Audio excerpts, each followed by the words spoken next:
SIR এর খসড়া তালিকা প্রকাশের আগেই আপনি দেখে নিতে পারবেন আপনার নাম এসআইআর এর খসড়া তালিকায় আসবে কি আসবে না, বা আপনার নাম এসআইআর এর খসড়া তালিকায় আছে কি না। আজকে এসআইআর এর খসড়া তালিকা প্রকাশ হওয়ার কথা রয়েছে। এখন পর্যন্ত ইলেকশন কমিশন এসআইআর এর যে খসড়া তালিকা সেটি প্রকাশ করেনি। তবে এসআইআর এর খসড়া তালিকায় কাদের কাদের নাম বাদ গেছে সেই তালিকাটি প্রকাশ করে দিয়েছেন। আপনারা চাইলে সেই তালিকাটি দেখে নিতে পারেন। কিভাবে আপনারা তালিকাটি দেখবেন এবং কিভাবে আপনারা তালিকাটি ডাউনলোড করবেন সেটির ভিডিও আমাদের চ্যানেলে দেওয়া রয়েছে। সেই ভিডিওটি আপনারা দেখে সেই লিস্টটি আপনারা দেখে নিতে পারেন, বা খসড়া তালিকায় কাদের নাম বাদ গেছে সেই তালিকাটি আপনারা দেখে নিতে পারেন। তো আজকের এই ভিডিওতে আমরা দেখে নিব এসআইআর এর যে খসড়া তালিকা প্রকাশ করা হবে তার আগে আপনি কিভাবে দেখবেন যে আপনার নামটি সেই খসড়া তালিকায় আসবে কি আসবে না, বা আপনার নামটি সেই খসড়া তালিকার কত নাম্বার সিরিয়াল নাম্বারে রয়েছে, বা আপনার ক্রমিক নাম্বার কত থাকবে, সেটি আপনারা কিভাবে দেখবেন। ভিডিওটি কিন্তু সবার জন্য অত্যন্ত গুরুত্বপূর্ণ হতে চলেছে, তাই ভিডিওটি স্কিপ না করে প্রথম থেকে শেষ অবধি দেখবেন। তো চলুন বেশি কথা না বলে ভিডিওটি শুরু করা যাক। তার জন্য আপনাদের এই ওয়েবসাইটটিতে চলে আসতে হবে, বা এই পোর্টালটিতে চলে আসতে হবে। আশা করছি আপনারা সবাই এই ওয়েবসাইটটির সঙ্গে পরিচিত। এই ওয়েবসাইটটিতে আসার জন্য আপনাদের গুগল সার্চ বারে লিখে দিতে হবে voters.eci.gov.in। এটি লিখে সার্চ করে দিলেই সরাসরি আপনারা এই ওয়েবসাইটটিতে চলে আসতে পারবেন, বা এই পোর্টালটিতে চলে আসতে পারবেন।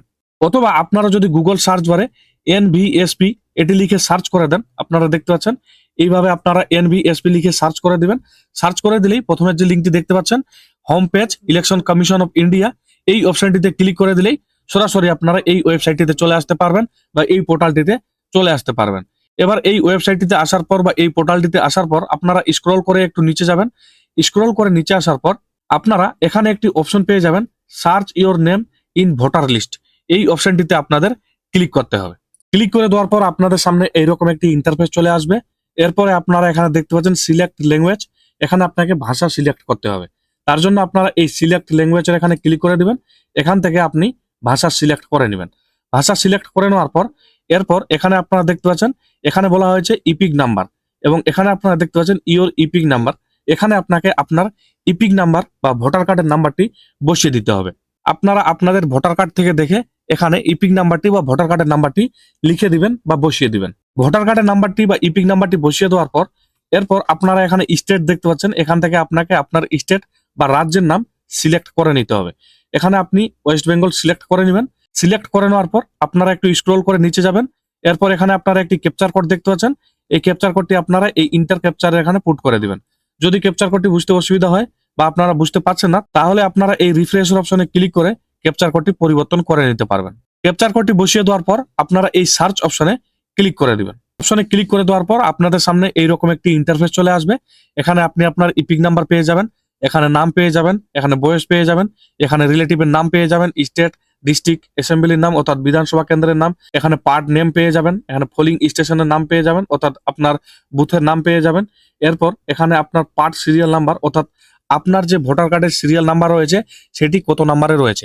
এই যে সিরিয়াল নাম্বারটি আপনারা দেখতে পাচ্ছেন, এই সিরিয়াল নাম্বারটি কিন্তু এখন বর্তমানের সিরিয়াল নাম্বার।